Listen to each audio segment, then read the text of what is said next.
Hello everyone, it's time to go through the news so you can decide on what to try this weekend. Welcome to the weekly flyby.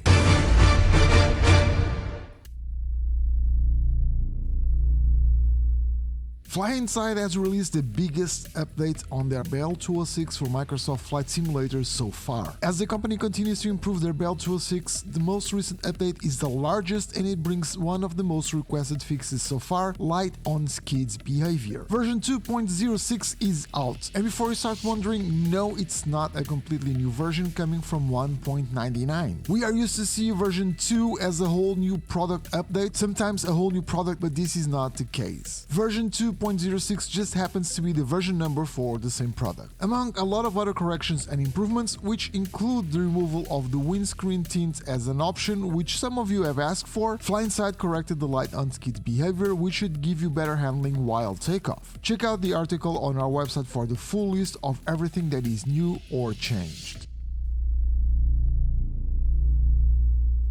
Flying in Ukraine is not something you can do right now unless you are in the military, so reader Pavel Carlson decided to do something about it. Pavel is one of our readers and he is currently in Kyiv, Ukraine, and we all know how things are bad over there right now. The skies are off limits, so pilots are grounded. Not being able to fly as a tourist guide, Pavel decided to take the matter into his own hands, and at least he can shield himself a bit from the harsh reality with the use of none other than X-Plane. He has created a small scenery pack comprised of a few helipads and heliports around Kyiv and Chernobyl. These aren't super detailed, but good enough to practice helicopter takeoffs and landings. He also added a couple of fictional pads around Chernobyl, as only the Chernobyl city heliport exists there. Check out the link in the video description to find out where to download this free scenery for X-Plane. The virtual home of the LAPD Air Support Division inside Microsoft Flight Simulator is now fully compatible with Sim Update 11 as iniBuilds updated the scenery, and that means spawnable helipads. The Microsoft Flight Simulator Sim Update 11 brought us native helicopter support, but also the ability to add helipads and helicopter spawn points to scenery. This wasn't available before, meaning scenery developers that had released scenery packs with helipads on them will have to update them to reflect this new feature, and that was exactly what happened to iniBuilds. They have now updated their Hooper Heliport scenery for Microsoft Flight Simulator with helicopter spawn points. You can check out the link in the video description to find where to get this, or you can just update the scenery if you have it already.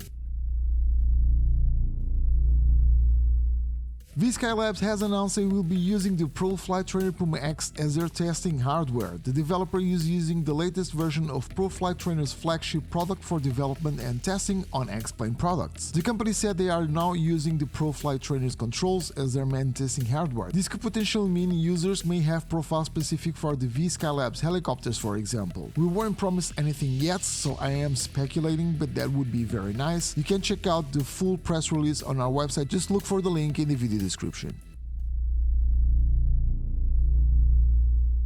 HeliSimmer.com is turning 7 years old this month, and Joshua Cowan heard about it, so we decided to commemorate with us. Joshua decided to donate 5 copies of his recently released Bell 206B3 for Microsoft Flight Simulator. To enter the giveaway, you have to fill a form. Don't worry, it's really quick, and you should be all set in a few seconds. You can find the link in the video description, but that is not all. Even if you don't win, Joshua has something for you. Everyone that registers but does not get to be a winner will get an email with a 10% discount on any product from Cowan Simulation. It doesn't matter which helicopter or platform you choose, either X-Plane or Microsoft Flight Simulator, it's up to you. You can register until January 22, 2023, and the 5 winners will be drawn by using random.org and contacted directly. Each of the 5 winners will be provided with a copy of the Cowan Simulation Bell 206B3 for Microsoft Flight Simulator. Everyone else will be getting 10% off any product from Cowan Simulation. Check out the link in the video description to learn more about this and where to register, and good luck everyone. I am a sucker for African scenery. I don't know why, I just am. Perhaps it's the vast plains with nothing but desert and mostly unobstructed views, or perhaps the sense of isolation that makes us understand how helicopters are definitely in their environment, connecting remote regions and acting as a lifeline. Either way, I love African scenery. When Jepson 2001 sent me an email about Victoria Falls Scenery Pack, it definitely got my attention. Microsoft Flight Simulator does a great job at depicting those regions, but there's always something lacking if you don't put some manual will work into it, which is pretty much what happens anywhere in the world, to be honest. I was particularly interested to check out the waterfalls, which lack a bit more of love in Microsoft Flight Simulator, and I was not disappointed at all. I've been spending some time on this region using the scenery so I could write a review, and you can now read it on our website. The scenery is very nice, the waterfalls are gorgeous, and I'm sure you'll have a great time flying around the area. Check the link in the video description to read my thoughts on Victoria Falls Scenery Pack for Microsoft Flight Simulator. And since I've seen some people asking about it, check out this video on the differences between the throttle and the collective on a helicopter, or perhaps stay up to date with all the news we published previously. I'll see you on the next video. Until then, take care and fly safe.